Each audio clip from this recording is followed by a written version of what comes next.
Rahmat. Shundoq murch bilan kichkina qoshiqcham olib bera olasanmi? Hozir hol bo'ling.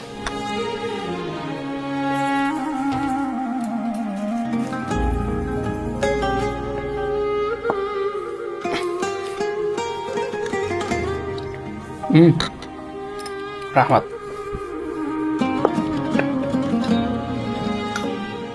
Ovqat yaxshi chiqibdimi? Yoqdimi sizga?